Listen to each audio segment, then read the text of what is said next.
va parler de l'autonomie et de la charge des deux téléphones. En termes d'autonomie, on voit qu'en capacité énergétique pure, le Galaxy a du coup 315 mAh de plus que l'iPhone, ce qui n'est pas énorme. En soi, ça veut même rien dire si la puce d'Apple est extrêmement bien optimisée. Et encore une fois, les OS ne sont pas les mêmes, les comportements ne sont pas les mêmes. Par exemple, les 45 watts du Galaxy sont atteignables seulement avec les chargeurs Samsung. Officiels, oui.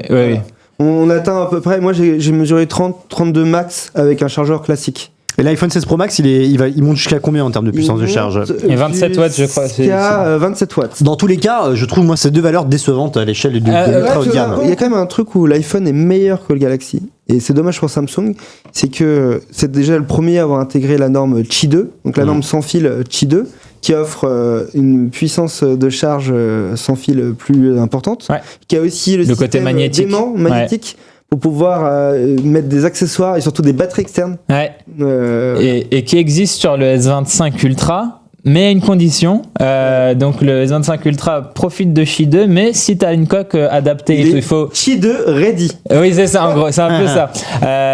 Donc tu peux le charger en mode MagSafe, le S25 Ultra, mais il te faut la coque dédiée. Et tout. Sur un usage modéré, on est en droit d'avoir combien d'heures, de journée, deux si tu vraiment tu fais pas du tout grand chose avec. Une journée et demie sur un usage classique pour le Samsung. 6002. La chose qui a évolué et qui est pas mal, c'est que les deux, maintenant avec One UI 7, permettent de compter le nombre de cycles de batterie et l'usure de la batterie. Et je trouve que c'est une bonne donnée parce que c'est quelque chose qui nous était caché jusqu'à maintenant, et quand on a des garanties ou qu'on veut changer sa batterie, on peut aller voir le support client en disant mais regardez, ma batterie elle est usée. Et dans les deux cas, en fait, on n'est pas sur des champions max de l'autonomie. Il y a plein de constructeurs qui font mieux sur du haut de gamme et évidemment aussi plus sur des tarifs abordables.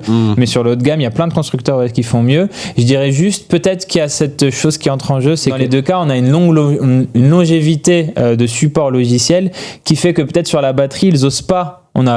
Ils osent pas d'un côté comme de l'autre aller trop loin en termes de capacité et tout, parce qu'ils ont peut-être peur de maîtriser, moins bien maîtriser l'usure de la batterie. Moins de risques. Et en plus, on parle de deux marques qui ne sont pas chinoises, une marque américaine, une marque sud-coréenne, et la chaîne de valeur de la batterie, c'est la Chine qui l'a quasiment dans sa totalité, donc c'est la Chine qui a le pouvoir là-dessus. Tu peux limiter la charge à 80-90% tous les jours, ce qui va limiter l'usure de la batterie.